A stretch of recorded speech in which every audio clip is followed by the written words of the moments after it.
Welcome back to Big Rooster's Corner. I'm your host, Big Rooster. I have a channel disclosure notice I like to read before our content begins. Disclaimer notice. This is an F-word friendly channel, so if the F-word slips out or the truth offends you, don't watch our content. If you like this channel, help us out then. Subscribe and give it a thumbs up. Subscription is free and nothing to download. I will pause for about 5 seconds to give you a chance to click out.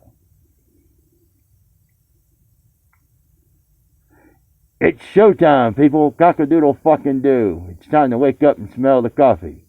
Welcome to Big Rooster's Corner, where we have info, rants, raves, and just common sense thinking. My shout-outs go to the veterans in the active military, the 505, all frontline workers during this pandemic. Also, I want to give a shout-out to my viewers and subscribers, hoping you good health during these times, and if you're waiting on our government, don't. They won't help Americans.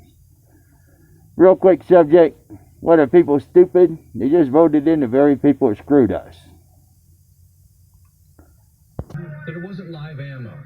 Alright, let's check in on these mutants that are storming the Capitol, and I'll flip around and we'll view the news for a minute. For that which we have seen play out on the United States Capitol, quite obviously a set of circumstances none of us in our wildest and darkest imaginings could have imagined. One of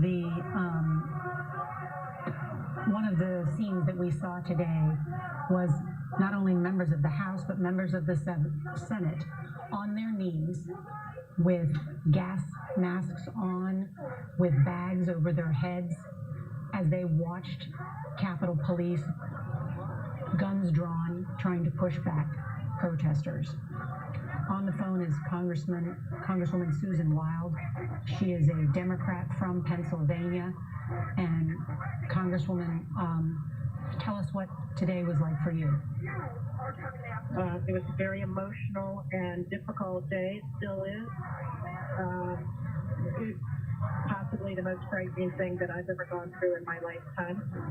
And it was a day that will last in our memories for a very long time.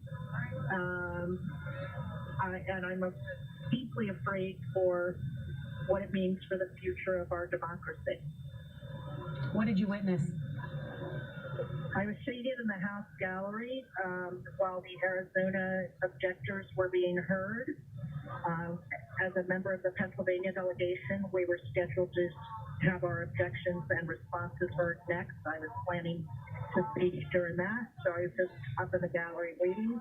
We were all on pretty high alert because we were aware of the protests outside, and things started to get very, very ramped up. At one point, there was commotion out in the hallway outside of the gallery, and the Capitol Police came in and started locking us in, barricading the doors.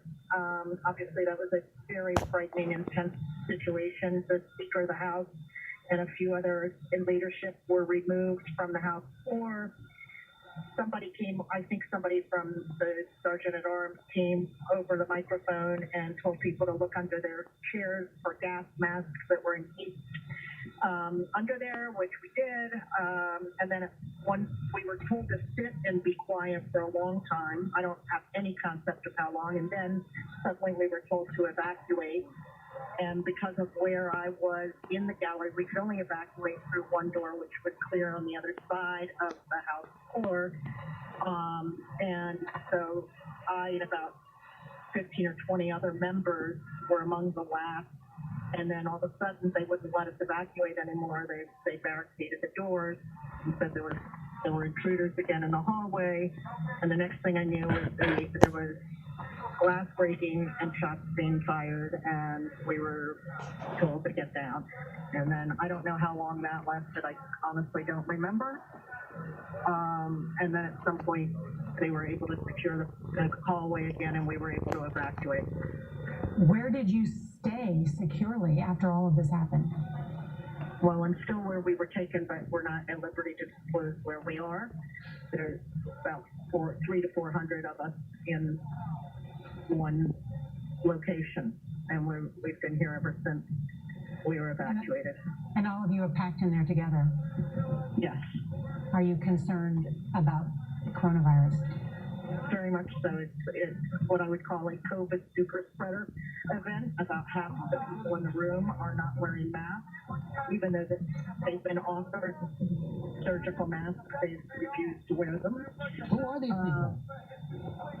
People from the Republican delegation. Not all of them by any means. I don't mean to suggest that they all have, but some of the newer members that are freshmen this year are openly flaunting that they will not wear a mask or refusing to put a mask on. And just as a reminder, Congresswoman, are all members of Congress required to be tested? We're not required to be tested, but testing is readily available. Every day that Congress is in session, and most of us take advantage of that, at least when we first get to DC and before we go back to our respective districts. So you predict a number of lawmakers may contract coronavirus after this event? I'm not going to predict anything, but it's certainly exactly the kind of situation that we've been told by the medical doctors not to be in, close proximity, especially with people that aren't wearing masks. I mean, we weren't even allowed to get together with our families for Thanksgiving and Christmas, and now we're in a room with people who are flaunting the rules and very much crowded in here. I'm sorry to hear that, Congresswoman. I hope that you are able to stay safe. I must ask you, we've heard now from the former President George W. Bush, who has called this mob attack on the Capitol an insurrection. He didn't even call it disgraceful. He rebuked the reckless behavior, he said, of lawmakers who engaged in these objections. How would you characterize what happened today? I hadn't heard that because we don't have access to television in here, but I am glad to hear that President Bush has made that statement. I agree with him completely. I think, frankly, we've been told that we are going to go back either to the House floor or some other location in the near future, and meeting today to resume the business at hand of approving the electors. I would like to see the objectors withdraw their objections, but I'm quite certain that they won't be doing so, and that we'll probably be here late into the evening or the early morning hours while we finish the business at hand. And I think he's absolutely right. I think President Bush is absolutely right. Congresswoman Susan Wild of Pennsylvania, thank you for joining us and as describing how a number of lawmakers are all packed in together at what she called a potential super spreader event of coronavirus, with Republican lawmakers not wearing masks as all of them wait to take the next step and potentially fulfill the duties that are outlined within U.S. law about counting the electoral votes. We should once again just let everyone know that the D.C. curfew is now in effect. The law enforcement has enforced the securing of the United States Capitol. You can see law enforcement has cleared the west front of the Capitol. They have been told that inside the Capitol is secure, and yet the lawmakers are still secluded and kept in this secure area. Although a group of them... All right. That's enough bullshit for one day with these people. It kind of looks like they're all just getting out of the way and they're backing down. See, that's what I'm talking about. You can't get all the people to stand up and do what's right. Eventually, they'll back down, and that's why our government does what they do. That's why our police do what they do. They harass people that are poor, colored, street people, homeless people. They harass the fuck out of you because they know they can, and they can get away with it. Anyway, we need to put a stop to all this bullshit. And I just wanted to tape a little bit about what was going on, what was being said about it. So I did a short little news clip, 5-6 minutes of it. Anyway,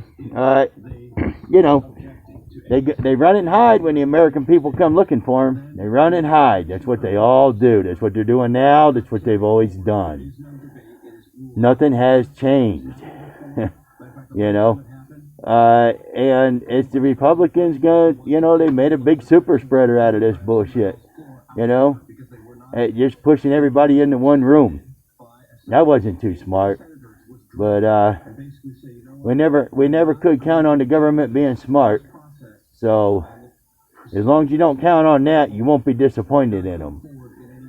So anyway, I'm going to tape another video later or something else. I hate government. I hate reporting on the politics and all this bullshit, but the stimulus check has really got me stirred up as a veteran, and I just want to speak my opinions. And anyway, so until next time when we have more topics and comments and maybe BS, just remember we're working hard to bring you common sense. So once again, if you like this content, give it a thumbs up and subscribe to Big Rooster's Corner. Subscriptions are free and nothing to download. Public announcement. Please wear your mask and social distance, people. The life you save could be a family member or your own. Let's stop this pandemic. No need to travel now and die later. Stay at home, people. Get your supplies. Do what you gotta do. And get your ass home. That's what we do. And my wife just passed a COVID test. We're all good. Actually, we need to band together as Americans to stop our so-called government from sending foreign aid. That's a big one. Hell with these protesters. Foreign aid, my ass. They're paying other countries with our tax dollars, and they're getting kickbacks in their own pockets. So the next time, stay safe, and remember, don't trust our government. And I think what's left of the money, we need to buy ammo, so in case they try to encroach on our land over here, we just bomb the hell out of them. They don't like us anyway. Shoot them. Kill them all. Fuck it. Let God sort it out. What a country. Thank you for viewing my content today. This is Big Rooster, and I am out of fucking here.